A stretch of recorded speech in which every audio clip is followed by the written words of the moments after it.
Alam niyo, madalas mahirap talaga buksan yung plastic can po ng mga pintura. So for today's video, ipakita po namin sa inyo kung gaano siya kabilis buksan in just 1 minute. So yung mga pintor, ang ginagamit nilang pambukas ay yung paleta or putty knife. Yung technique para mabilis niyo pong matanggal po yung pinaka-lock niya po sa paligid po ng plastic can ay kailangan i-press niyo muna po yung pinaka-ibabaw po ng takip po ng pintura bago niyo po siya hilahin. Pwede din po yung mga spatula or minsan gumagamit din po ng kutsilyo, pero yung pinakamabilis po na paraan ay yung paleta.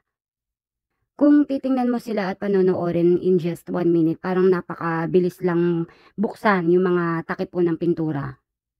At ito naman yung isang paraan po na ginagawa din ng mga pintor kung paano buksan yung plastic can. Kapag wala silang paleta, ang ginagamit naman nila. At kung wala ka namang paleta, pwedeng gumamit ka po ng flat screw.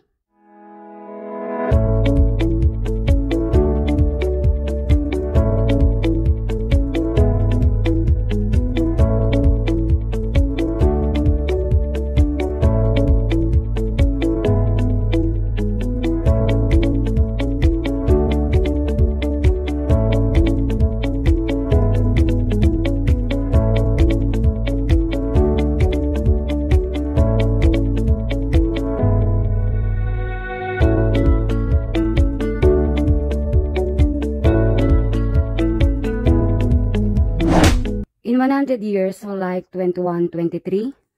So wala lang, naisip ko lang kung after 100 years, baka ganito pa rin ba yung mga container or lalagyan ng mga pintura. Baka in the next 10 years or 20 years, baka iba na yung packaging, baka mas mabilis na po siyang buksan, hindi na po ganito kahirap buksan yung mga takip po ng mga pintura. So as this moment, pwede tayong mag-share ng mga ideas, ng mga life hacks, home hacks, lifesaver, ng mga ideas. Pwede tayong mag-share sa YouTube, sa TikTok, sa FB Reels. So hindi natin alam kung anong mangyayari after 10 years, after 20, 30, 50, hanggang 100 years, diba? Pagdating kaya ng time na yun, meron pa kayang manonood ng TikTok, meron pa kayang manonood ng YouTube.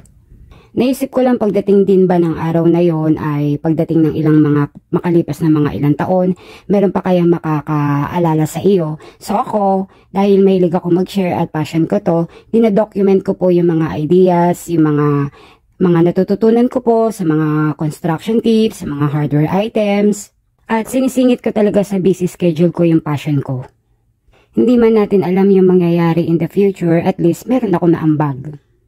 And I just love sharing. Minsan nga all of a sudden bigla na lang dumaan sa isip ko na paano kung halimbawa dahil hindi nga natin masasabi ko ano mangyayari in the future kung may mangyari sa'yo. So naisip ko dapat merong nakakaalam ng password ko para ma-continue kung ano man yung journey ko, merong makapagpatuloy sa ginagawa ko. As I get older, ito yung isa sa mga na-realize ko. Yung do what you love and love what you do.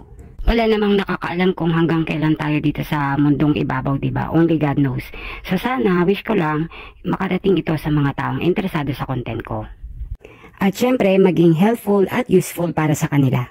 Alam niyo ba, para ma-share ko po sa inyo itong video na ito ay tinawagan ko yung aking kakilala na customer, kaibigan na rin yung contractor.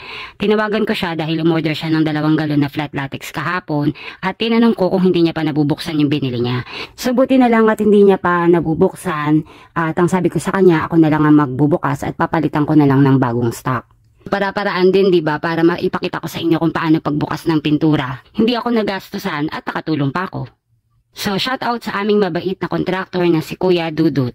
Kaya kung nagustuhan mo tong video na ito, huwag mo naman kalimutang i-like at i-follow at i-subscribe mo na rin ako. At kung meron kayong mga questions and suggestions about sa mga construction materials and prices, you can DM me. Meron po akong Facebook, Dali M. Santos and Dajili Santos. At meron din po akong TikTok shop. Kung meron po kayong mga kailangan ng mga construction material, visit nyo lang po yung aking profile. Click lang ang yellow bag to buy. Thank you for watching. God bless.